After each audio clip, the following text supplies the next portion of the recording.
Em 2015, estimou-se que a economia informal representava 35% do PIB brasileiro, o pior índice do G20. Isso despertou a preocupação dos legisladores responsáveis pela reforma tributária, que criaram um mecanismo para obrigar aqueles que não recolhiam tributos a passarem a recolher, aumentando ainda mais a arrecadação.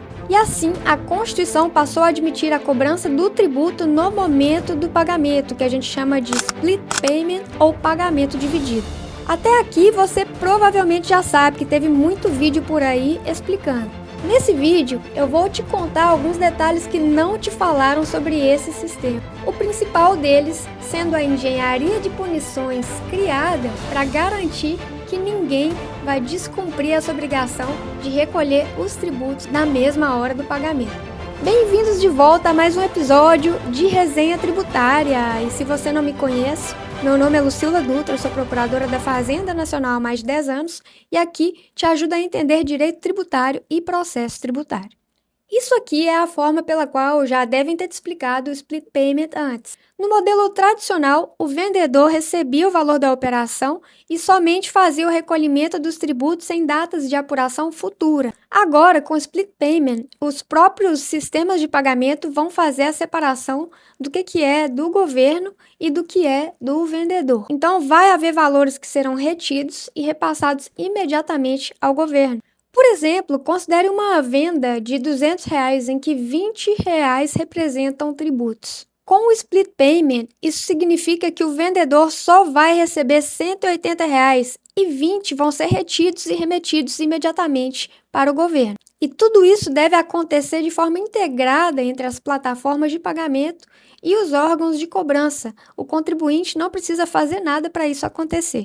E como eu havia adiantado, essa provavelmente foi a explicação que você já viu por aí sobre o que é split payment.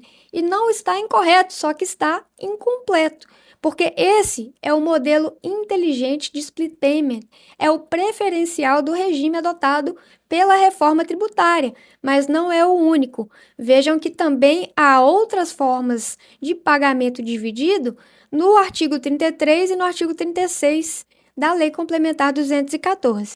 E por que eu estou mencionando isso? Porque realmente esse modelo inteligente é o mais difícil de colocar em prática. Embora outros países também utilizem esse sistema de split payment para os seus IVAs, essa forma de aplicação do modelo brasileiro é bem ousada e bem difícil de fazer.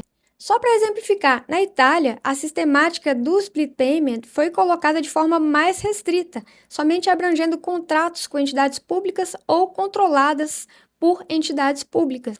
E o Reino Unido tem estudos para aplicar o split payment da melhor forma possível desde 2018, e eles chegaram a constatar que só para criar esse sistema, o custo de implantação seria em torno de 7 bilhões de libras. 7 bilhões de libras? Será possível que está certo? Eu li esse número online e estou pensando aqui, isso representa cerca de 50 bilhões de reais. Isso levanta a questão, será que foi ousadia demais ou o Brasil vai mesmo conseguir implantar o split payment no modelo inteligente como regra geral? Está difícil pensar que nós somos mais ricos do que o Reino Unido, concorda? É aí que entram as previsões de punições do sistema.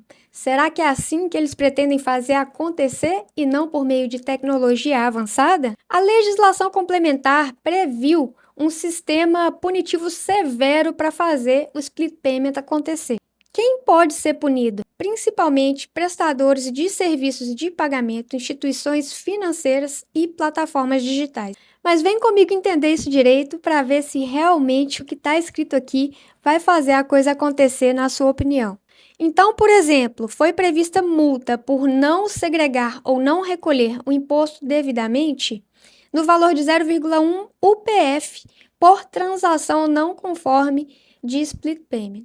A UPF é uma unidade fiscal que deve ser convertida em reais conforme definido pelo ente federativo. É um valor que pode variar. Em alguns estados, isso já girou em torno de R$ 28 a mais de 250 em 2026. E esse valor é aplicável até mesmo quando a operação é desproporcional ao valor da multa. Então, vamos supor que houve uma falha No mecanismo de split payment não foi feita aquela separação na hora, mas era uma transação de centavos. É possível aplicar uma multa muito maior do que o valor da transação, e isso foi questionado por várias pessoas aí na doutrina. E é importante pensar que, mesmo que se trate de um valor barato, se houver uma falha sistêmica que atinge milhares de operações, isso acaba ficando caro, né? Então vamos pensar, supondo que fosse R$ 20, R$ 20 não dói tanto, mas R$ 20.000 começa a incomodar, né? Também foi prevista uma multa por caso de deixar de recolher ou recolher em atraso ou a menor os valores segregados do IBS ou do CBS. E finalmente foi prevista multa por comunicar em atraso ou em desacordo à legislação as informações relativas à separação e ao recolhimento efetuados.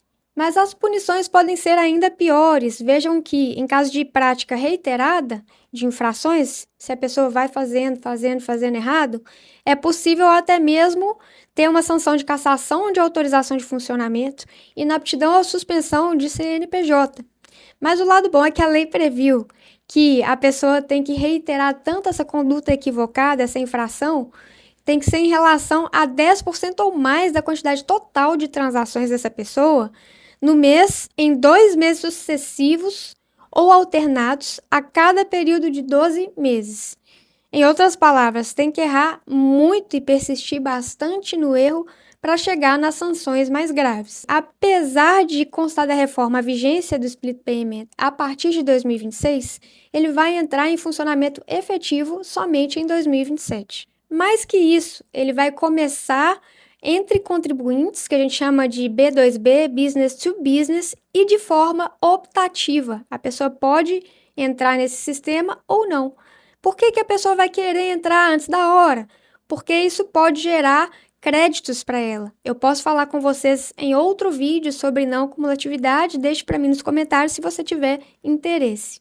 O objetivo do governo é que em 2033 o split payment esteja totalmente implantado, com o IBS e CBS plenamente em vigor. Então vai haver uma implantação progressiva e nesse momento já é para ter split payment nas transações business to consumer, né, que é do negócio para o consumidor final. E finalmente, uma outra coisa que pode deixar você aliviado com relação a essa sistemática punitiva é verificar que no artigo 471-D, parágrafo 3º lá da Lei Complementar 227 de 2026, existem metas de conformidade que dão uma espécie de perdão para a pessoa que comete infrações no começo ali, como se fosse uma fase de aprendizado. E esse percentual de erros vai aos poucos diminuindo, na medida que as pessoas vão implantando o sistema e vão se educando sobre o funcionamento dele.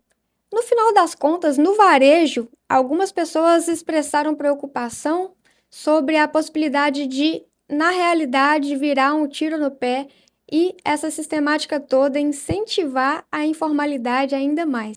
Por exemplo, pode acontecer de microempreendedores e consumidores passarem a optar por fazer negócio com dinheiro vivo, dinheiro em espécie.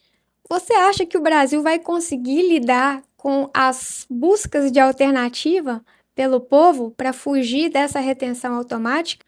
Será que vamos conseguir fazer com muito menos dinheiro o que o Reino Unido ainda não conseguiu implementar?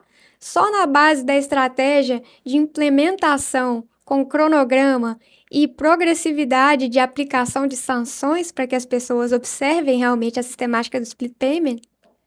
Sendo certo que nunca foi um momento tão bom para você ser advogado tributarista. Se você atua em outra área do direito e considera migrar para o tributário, esse é o momento para você fazer isso.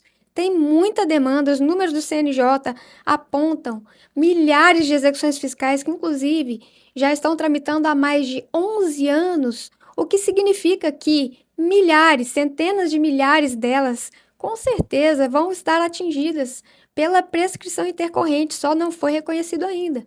É uma grande porta de entrada para você começar como tributarista sem muito soluço na execução fiscal, aprender a lidar com essa tese. E para te ajudar com isso, se você quiser conferir, no link da descrição eu deixo para você o Guia da Prescrição Intercorrente Tributária, que tem tudo bem resumido e bem didático sobre essa tese, que para mim é a principal e mais presente em execuções fiscais, e ainda vem com uma inteligência artificial especialmente treinada para te ajudar a não perder horas e horas do seu dia analisando os marcos de interrupção e suspensão do prazo para concluir se houve mesmo ou não o lustro prescricional. Então fica o convite para você conferir aqui no link da descrição o guia e também te convido para já deixar o seu like, se inscrever no canal e ativar as notificações caso tenha gostado do presente vídeo e queira ver os próximos episódios de Resenha Tributária. Te vejo no próximo vídeo. Tchau, tchau!